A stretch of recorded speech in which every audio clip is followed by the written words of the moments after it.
இது மகிமை நேரம். ஆண்டவர் உலக ரட்சகருமாய் இருக்கிற இயேசு கிறிஸ்துவின் ஈடு இணையற்ற பரிசுத்த நாமத்தில் அன்பின் வாழ்த்துக்கள். இந்த நாளிலும் யோவேல் என்கிற ஒரு தீர்க்கதரிசியை குறித்து பார்க்க போகிறோம். இது கிறிஸ்துவுக்கு முன் 853 796 இடைப்பட்ட காலத்தில் வாழ்ந்தவர். 853 796. இந்த யோவேல் எழுதின தீர்க்க தரிசன புஸ்தகம் முழுவதும் எச்சரிப்பின் புஸ்தகம். அதுல ஒரு காரியம் சொல்லப்பட்டிருக்கு, கர்த்தருடைய நாளை குறித்து சொல்லப்பட்டிருக்கிறது. கர்த்தருடைய நாளை சகிப்பவன் யார்?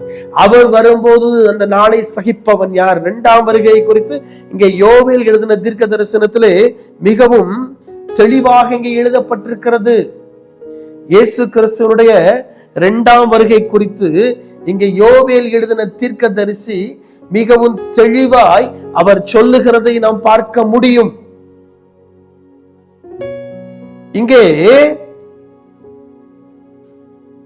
நம்முடைய அனுபவம்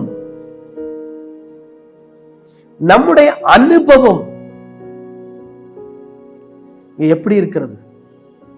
கர்த்தரை குறித்ததான பயம் அல்லது 2ஆம் வருகை குறித்ததான பயம் நமக்கு இருக்கிறதா?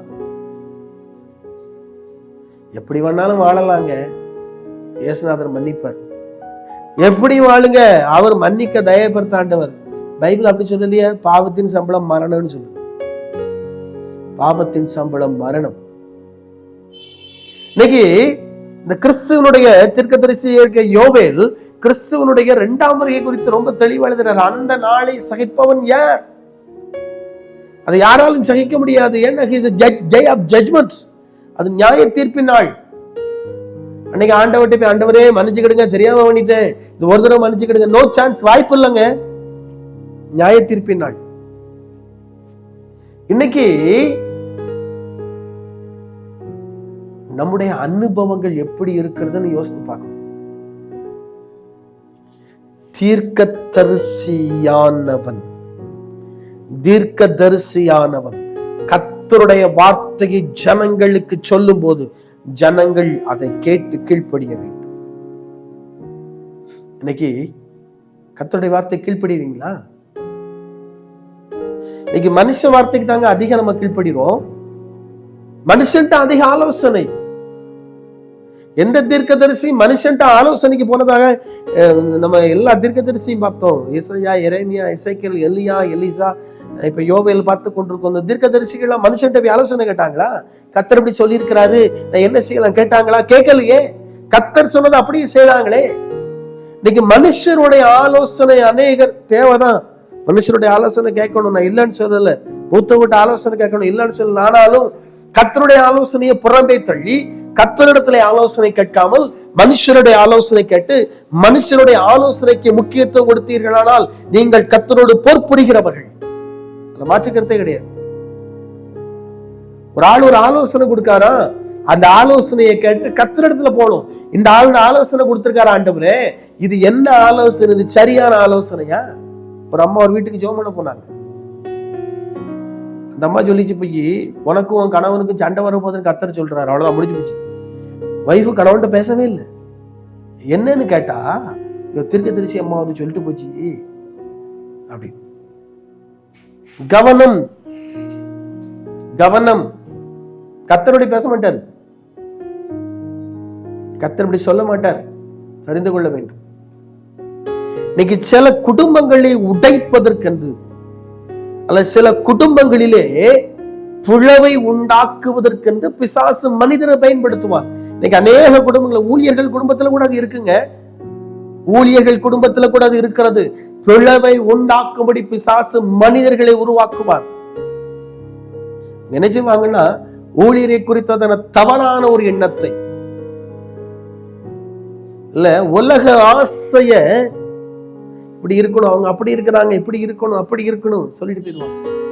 தேவைதான், இல்லைன்னு சொல்லலையே, எல்லாம் தேவை. ஆனாலும் அது தேவ திட்டத்திற்கும் தேவ சித்தத்திற்கும் உகந்ததா? நீங்க அதை செய்யணும்னு கர்த்தர்ட்ட ஆலோசனை கேட்டீங்களா? மனுஷன் சொல்லிட்டு அவன் போயிருவாங்க. நாளைக்கு சிக்கல்ல இருக்கும் அந்த மனுஷன் அவங்களை வந்து காப்பாத்துவான் இல்லையே. உங்களை காப்பாத்துறது கர்த்தர்ல.